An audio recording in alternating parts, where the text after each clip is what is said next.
Yeah, let's kick it off.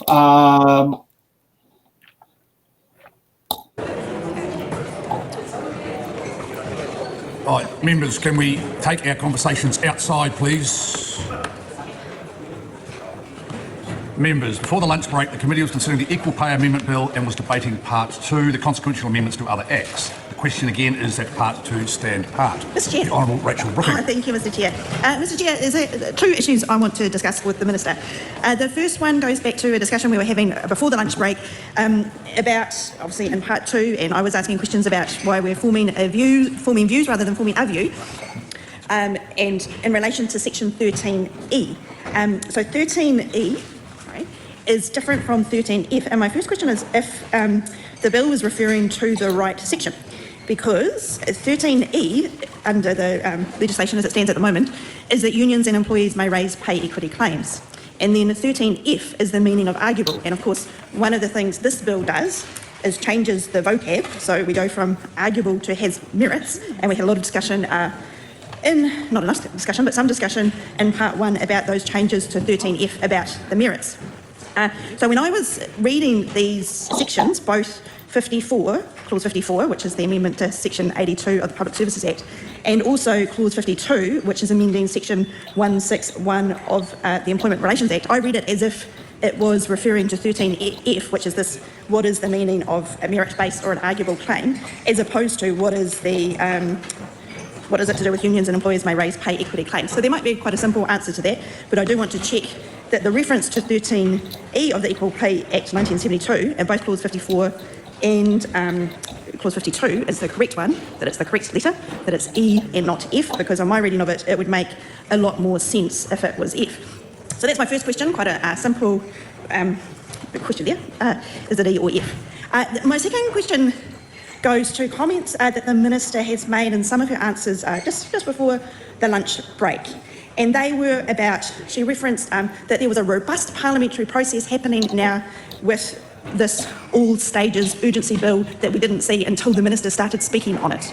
And in her contributions, she also mocked my colleague Camilla Bellish and asked the world to see some of the contributions and amendments that she was making, and was very derisive of those comments. And I asked the Minister if she understands that we are in an all stages urgency process, and this is the only opportunity we have to ask questions about this. Normally, a bill goes to a select committee, and she will know that there is normally a 6-month process whereby people have the opportunity to make submissions. Not only that, members of parliament have access to officials and can ask officials questions. We have not had that opportunity here, and whenever I have asked questions during this debate, and the Part 1 debate about advice, whether advice has been sought, we've had questions about evidence, we've asked for examples. We have not got any answers. We do not have a regulatory impact statement, yet the Minister takes the opportunity to make a call, mocking people, asking very reasonable questions, and of course suggesting changes to the legislation, the Minister's legislation,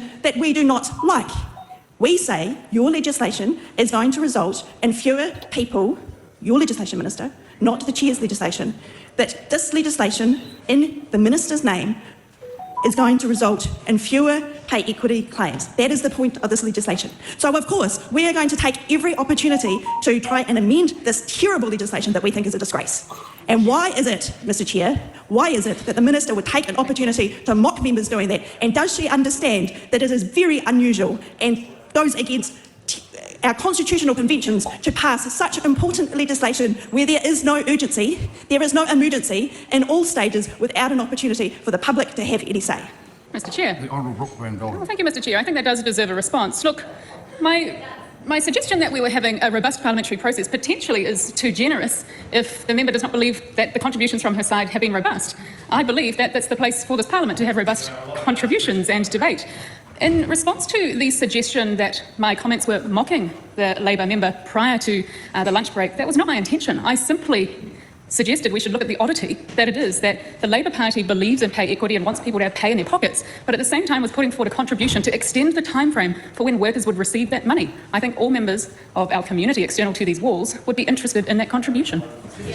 Camilla Bellish. Thank you, Mr Chair. And I think as this has come up a number of times by the Minister herself, it deserves to be addressed. The amendment I was proposing... Okay. Let's get to Rachel Brooking's one there. I don't think I've got this in the right order, but hey, that's all good. I don't mind where we've got this at. It's a weird thing trying to... The mess of the way how this whole thing was done. Yeah. See, I've gone on to the third section of Committee of the House. That's all right. We can delve into there and then we can move ourselves around. I have a question. What is the definition of having merit in the context of this bill? Because I've read through the bill multiple times. I don't know if it's just my ADHD or whatever, but I can't find anything that defines what the definition of merit is. For a government that's put people like Stephen Rainbow in as the Human Rights Commissioner or Melissa Derby in as the Race Relations Commissioner, the idea of merit is probably not something they can define particularly well. It's a very fluid thing, isn't it, for this coalition? Yeah. But did it turn out to be which amendment was it, E or F? Like which law were they actually referring to? Was that a technical fuck up, or do they not ever go back and deal with it?